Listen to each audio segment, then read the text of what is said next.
breaking news. This is the other decision that's been taken by the cabinet today. It's finalized the reserve price for the 2G spectrum auction.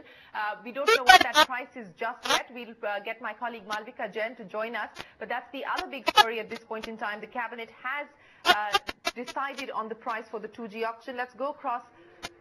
Malvika, do you have any more information on what the price could be, or at least give us a heads up on what the cabinet had on the agenda as far as the price was concerned?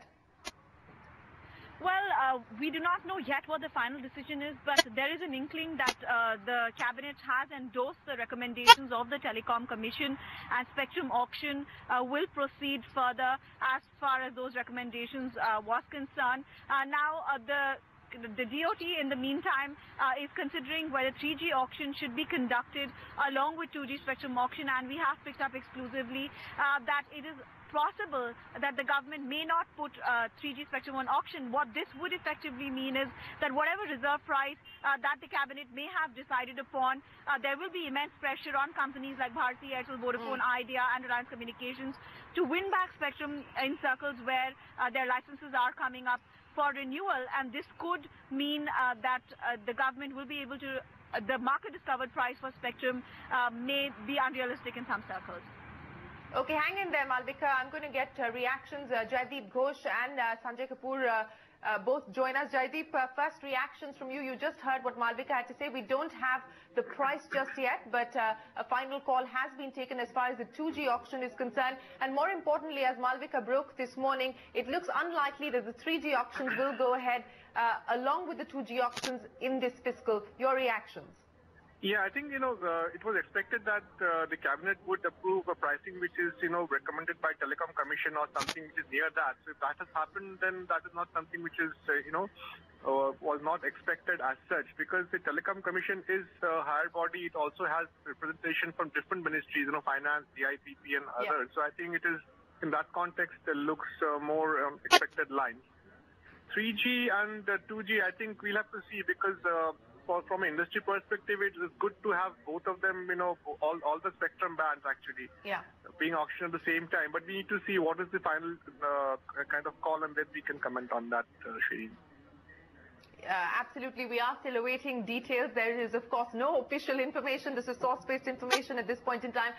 Sanjay Kapoor joins us as well. Sanjay, appreciate you joining us. There's little to go by at this point in time, but a quick comment from you on the possibility that the 3G auction will not go ahead along with the 2G auction in this fiscal? To me, Shireen, the two bands of spectrum are in isolation of each other. Very clearly, 900 megahertz of spectrum has lots of users linked to it with each of the incumbent operators. And there's no way that any of the existing operators can dispel with that spectrum and survive or have a business continuity. Whereas the 3G is basically to further their reach and capacity on broadband in the country. I don't think anybody is ready to reform the whole 900 to make it 3G overnight, with millions of customers there. So I see these two bands in isolation, and I believe both are required for the operators in the country to take the India broadband story further. So I don't think... The point that Malvika was making, Sanjay, about the possibility of another unrealistic auction as far as the 2G auction is concerned, perhaps artificial pricing once again, what do you make of that? Absolutely. I think I dread to think of what will happen on the 900 megahertz auction. Imagine there are three incumbent operators who are trying to defend their existing revenues, existing customers and their turf, and also business continuity for them. They'll go all out. I don't believe any one of them can give up the spectrum that they hold.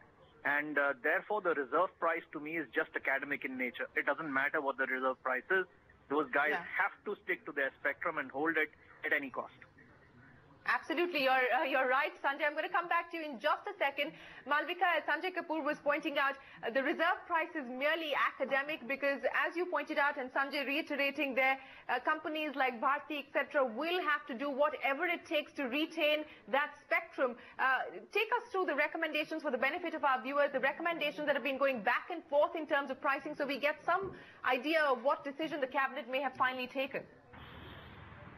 Well, the TRAI at the first instance had said that we should not create an artificial scarcity of spectrum, and that the government must put 3G spectrum, that is 2100 megahertz band of spectrum, on auction along with 2G spectrum, because this would then mean that more spectrum will be available and companies can bid realistically. Because remember that now spectrum has been liberalized, so it doesn't really matter whether companies bid for 2G spectrum or 3G spectrum, so long as they have some spectrum available, because they will be able to offer data on 2G as well as 3G. But then when this recommendation went to the Telecom Commission, all along the expectation was that the government will be able to put up 3G spectrum for auction if the defense services were willing to vacate it. And now, interestingly, what has happened is that while defense has agreed to vacate spectrum and the TRAI has endorsed that the spectrum which is vacated should be put up for auction, the DOT is getting a cold feet, and there are sources, industry sources primarily, who are suggesting that the government does not want to put 3G spectrum on auction because possibly they fear a loss of revenue on account of, this is an opportunity cost for letting go of the spectrum usage charge that they get, because defense services is not going to be paying any spectrum usage charge. Okay, Malvika, I'll keep coming back to you if you get more information. Sanjay and Jaideep, you've been listening in on the conversation. As I said, we're still awaiting final details, but a quick comment from you, Sanjay, on what really is going to be the landscape as far as the telecom industry is concerned. Just when we thought that we were on the cusp of a recovery, do you believe that come the 2G auction and then perhaps the 3G auction, there's going to be trouble for the sector? That the sector is going to be paying very dearly for this scarce resource seems to be a given. And that formula is not changing with the change in guards at the center. That irony continues for the industry. But I'm more worried about the consumers and the nation's competitiveness. I think the consumers are getting a raw deal in this country when it comes to broadband and telecom services with congested networks, not great data experience, no operator has a pan-India footprint, there's no network that is ready for video operations. And therefore, I think if we really have to bring Digital India to life, we need to really have a lot of spectrum, great backhaul, a great infrastructure and access if we really want to make this nation competitive going forward. But I think we are very slow, and if the policies are going to stop spectrum, not allow sharing of a scarce resource, not have forward-looking policies around all this, how the hell are we going to achieve, Digital India and be competitive globally? Strong words there, Jaideep Ghosh. Sanjay Kapoor saying that Digital India is going to be just a pipe dream, and it doesn't matter whether the government changes, because the regime change hasn't really changed the approach as far as pricing of spectrum is concerned, though we still await clarity on the final price for the 2G spectrum, as well as how to deal with the entire issue of spectrum allocation. Yeah. So I think, I partly agree with what was said by Sanjay. So, but I think to me, what is more important is to have this entire, spectrum roadmap. New government, previous government, whatever, to have a spectrum roadmap at least for the forthcoming few years. And the quantum of spectrum that would likely be in auction, give or take, 10% here and there. So at least the operators can plan. This pricing part is, I think, old story. We all know where the pricing will, what is the reserve price and all that. We've discussed really, and I think I've discussed with you several times. The pricing part is, I think Sanjay used the word academic. Pretty much, everybody would bid what is needed to, protect their business and to grow their business. But I think if I know in advance, whether 3G, 2G will happen at the same time, if what's the quantum coming up, it just makes that life that much more easier to plan and, bid for that. That's what I have to say here. Gentlemen, Jaideep, Sanjay, please do hold on. We need to take a quick commercial break. I'm going to get you guys to join us again in just a couple of minutes, but let me very quickly bring in a quick reaction on the ordinance that's been passed to tweak the Mines and Minerals Act. Mr. G.D. Mundra joins us. Mr. Mundra, a quick reaction before I go into a break and then continue the conversation with you. We've just heard from FIMI, very disappointed with what was on the table as far as the cabinet was concerned. We don't know whether the cabinet has